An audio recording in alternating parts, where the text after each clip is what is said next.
قالوا دار السلام معاك 9:30 تاع الليل. قلت يا ستار، قال لي ولينا سيد بوكليده خاش فيه مش متربي كيفك وكذا فهمت. وعطاه بدا يعطي فيا يسب فيه. قول له هكا وهكا يسب وشتم.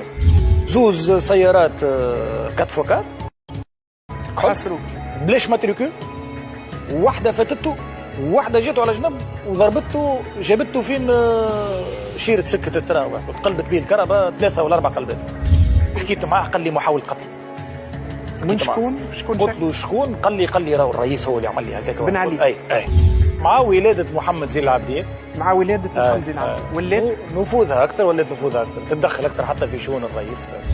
بالاحسن كان الجندي الخفي الذراع اليمين نتاع بن علي الكشي، يحكم من وراء الستار، يحكم وينجم يفيد ناس وينجم يضر ناس ويطلع واحد ويهبط واحد وهو من وراء الستار.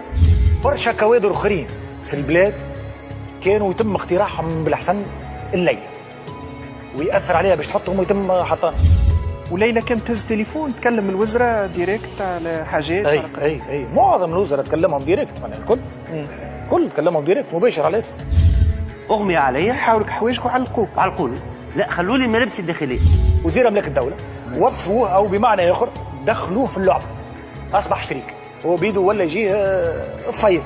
كشف بالادله وبالاثباتات لتورط حسام الطرابلسي في مقتل عدد من الناس في ستار اكاديمي. ليلى بيدا ما كانش متوقع، لان كنا نتكلموا نهار 6 جانفي بالتليفون. فهمت؟ وقلت لي ما تخافش وحد شيء وانتفاضه عاديه تصير في اي بلاد وكذا. فهمت؟ تبرد كما نقولوا نحن الحكايه حكايه وتبرد. قالوا لا يا سيد الرئيس راهو هكا مازال يتعالج. خبيوا عليه وهو ميت الراجل ميت صحيح ميت. ضربوا صاحبه بك الفرشيطه الدمبيره كسر. والرئيس ما كانش باش يطلع في الطياره ولا حسيت لا الرئيس من خطواته ومشيته باش يطلع في الطياره. ليلى تتحرك وكذا لابسه مرايات وتبكي ومنهارين. سالي صلاتي بقيت عليه كهرباء هبط الشباك قال لي نعم مش بيك كذا. قلت له جماعه اللي قاعدوا واش تعملوا؟ قال لي راهو باش تجي مروحيه ولا شنو تهزهم من ليبيا.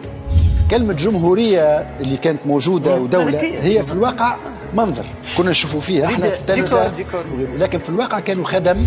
هبطوه في البيسين غنوا بالميكرو في البيسين جورج وسوف بالسيف عليها. اي والحاشيه نتاعو شاده سوداء. سليم شيبوب باش يجي ضد ليلى، لانه راي ليلى خذات انسان زوجت به، خذاته من زوجته من اولاده.